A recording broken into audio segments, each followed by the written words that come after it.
Hi ಎಲ್ರಿಗೂ ನಮಸ್ಕಾರ. ನೀವು ನೋಡ್ತಾ ಇದ್ದೀರಾ GS tech tricks Kannada channel. ಸ್ನೇಹಿತರೆ, ಇವತ್ತಿನ ಒಂದು ವಿಡಿಯೋದಲ್ಲಿ ನಾನು ನಿಮಗೆ ಜಿಯೋ ಹಾಗೆಯೇ ಏರ್ಟೆಲ್ ಸಿಮ್ನ ಕಾಲ್ ಫಾರ್ವರ್ಡಿಂಗ್ ಡಿಆಕ್ಟಿವೇಟ್ ಯಾವ ರೀತಿ ಮಾಡೋದಂತ ತಿಳಿಸ್ಕೊಡ್ತೇನೆ. ಸೊ ನಿಮ್ಮ ಒಂದು ಕಾಲ್ ಫಾರ್ವರ್ಡಿಂಗ್ ಆಕ್ಟಿವೇಟ್ ಆಗಿದ್ದರೆ ಅದನ್ನು ಒಂದು ಕೋಡ್ ಮೂಲಕ ಈಸಿಯಾಗಿ ಡಿಆಕ್ಟಿವೇಟನ್ನು ಮಾಡ್ಬೋದು. ಯಾವ ರೀತಿ ಈ ಒಂದು ಕಾಲ್ ಫಾರ್ವರ್ಡಿಂಗ್ ಡಿಆಕ್ಟಿವೇಟ್ ಮಾಡೋದು ಅಂತ ಇವತ್ತಿನ ಒಂದು ವಿಡಿಯೋದಲ್ಲಿ ಸಂಪೂರ್ಣವಾಗಿ ತಿಳಿಸ್ಕೊಡ್ತೇನೆ. ದಯವಿಟ್ಟು ವಿಡಿಯೋನ ಸ್ಕಿಪ್ ಮಾಡದೆ ಕೊನೆವರೆಗೂ ನೋಡಿ.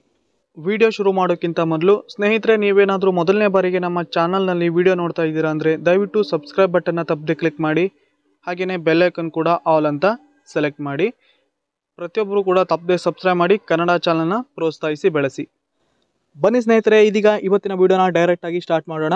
ಸ್ನೇಹಿತರೆ, ನೀವು ಇದೀಗ ಡಿಸ್ಪ್ಲೇ ಮೇಲೆ ನೋಡ್ತಾ ಇರ್ಬೋದು, ನನ್ನ ಒಂದು ಕಾಲ್ ಫಾರ್ವರ್ಡಿಂಗ್ ಆಕ್ಟಿವೇಟ್ ಆಗಿದೆ.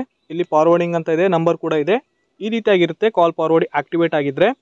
ಫಾರ್ವರ್ಡಿಂಗ್ ಟು ನಂಬರ್ ಒಂದಿರುತ್ತೆ, ಅಂದರೆ ಯಾರ ಒಂದು ನಂಬರ್ಗೆ ನಿಮ್ಮೊಂದು ಕಾಲ್ ಫಾರ್ವರ್ಡಿಂಗ್ ಆಗಿದೆಯೋ ಆ ಒಂದು ನಂಬರ್ ಇಲ್ಲಿ ಕೊಟ್ಟಿರ್ತಾರೆ. ಸೊ ನನ್ನ ಒಂದು ಕಾಲ್ ಫಾರ್ವರ್ಡಿಂಗಲ್ಲಿ ಬ್ಯುಸಿ ಹಾಗೆಯೇ ಅನ್ಆನ್ಸರ್ಡ್ ಎರಡೂ ಕೂಡ ಆಕ್ಟಿವೇಟ್ ಆಗಿದೆ. ಸೊ ಈ ಎರಡನ್ನು ನಾನೀಗ ಒಂದು ಕೋಡ್ ಮೂಲಕ ಡಿಆಕ್ಟಿವೇಟನ್ನು ಮಾಡ್ತೇನೆ. ಸ್ನೇಹಿತರೆ, ಮೊದಲಿಗೆ ನಿಮ್ಮ ಮೊಬೈಲ್ ಡೈಲರ್ ಪ್ಯಾಡನ್ನು ಓಪನ್ ಮಾಡಿ. ಓಪನ್ ಆದಮೇಲೆ ಸ್ನೇಹಿತರೆ ##21# ಅಂತ ಡಯಲ್ ಮಾಡಿ. ಡಯಲ್ ಆದ ನಂತರ ಸಿಮ್ಮನ್ನು ಸೆಲೆಕ್ಟ್ ಮಾಡಿ. ಸೊ ನೀವು ಏರ್ಟೆಲ್ ಜಿಯೋ ಎರಡೂ ನಂಬರ್ಗೂ ಕೂಡ ಈ ಕೋಡನ್ನು ಯೂಸ್ ಮಾಡ್ಬೋದು. ಯಾವ ಸಿಮ್ಮಲ್ಲಿ ಕಾಲ್ ಫಾರ್ವರ್ಡಿಂಗ್ ಆಕ್ಟಿವೇಟ್ ಆಗಿದೆಯೋ ಆ ಒಂದು ಕಾಲ್ ಮೂಲಕ ಈ ಒಂದು ನಂಬರ್ಗೆ ಡಯಲ್ ಮಾಡಿ.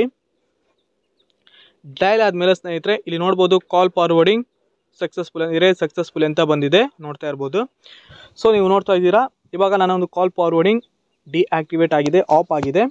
ಸ್ನೇಹಿತರೆ, ಈ ರೀತಿಯಾಗಿ ನಿಮ್ಮೊಂದು ಕಾಲ್ ಫಾರ್ವರ್ಡಿಂಗ್ ಆಕ್ಟಿವೇಟ್ ಇದ್ದರೆ ಈಸಿಯಾಗಿ ಒಂದು ಕೋಡ್ ಮೂಲಕ ಡಿಆಕ್ಟಿವೇಟನ್ನು ಮಾಡ್ಬೋದು. ಸ್ನೇಹಿತರೆ, ನೀವು ಕೂಡ ಒಮ್ಮೆ ಈ ಒಂದು ಕೋಡನ್ನು ಹಾಕಿ ನಿಮ್ಮೊಂದು ಕಾಲ್ ಫಾರ್ವರ್ಡಿಂಗನ್ನು ಡಿಆಕ್ಟಿವೇಟ್ ಮಾಡಿ. ಒಂದು ವೇಳೆ ನಿಮ್ಮೊಂದು ಕಾಲ್ ಫಾರ್ವರ್ಡಿಂಗ್ ಆಕ್ಟಿವೇಟ್ ಆಗಿದ್ದರೆ ನಿಮ್ಮ ಕಾಲ್ಸ್ ಬೇರೆಯವರಿಗೆ ಟ್ರಾನ್ಸ್ಫರ್ ಆಗ್ತಾ ಇರುತ್ತೆ. ದಯವಿಟ್ಟು ಈ ಒಂದು ಕೋಡನ್ನು ಎಂಟರ್ ಮಾಡಿ ಕಾಲ್ ಫಾರ್ವರ್ಡಿಂಗ್ ಡಿಆಕ್ಟಿವೇಟ್ ಮಾಡ್ಬೋದು. ಇದಾಗಿತ್ತು ಸ್ನೇಹಿತರೆ ಇವತ್ತಿನ ವಿಡಿಯೋ. ಇದೇ ರೀತಿ ನಾನು ನಿಮಗೆ ಹೆಚ್ಚಿನ ಟೆಕ್ ಇನ್ಫಾರ್ಮೇಷನ್ ವಿಡಿಯೋ ನೀಡ್ತಾ ಇರ್ತೇನೆ. ದಯವಿಟ್ಟು ನನ್ನೊಂದು ಚಾನಲ್ನ ತಪ್ಪದೆ ಸಬ್ಸ್ಕ್ರೈಬ್ ಮಾಡ್ಕೊಂಡಿರಿ. ಹಾಗೆಯೇ ಇವತ್ತಿನ ವಿಡಿಯೋ ನಿಮಗೆ ಇಷ್ಟವಾಗಿದೆ ಅನ್ಕೋತೇನೆ. ವಿಡಿಯೋಗೆ ಒಂದು ಲೈಕ್ ಕೂಡ ಮಾಡಿ. ಪೂರ್ತಿಯಾದ ವಿಡಿಯೋ ನೋಡೋದಕ್ಕೆ ಎಲ್ರಿಗೂ ಧನ್ಯವಾದ. ಶುಭ ದಿನ.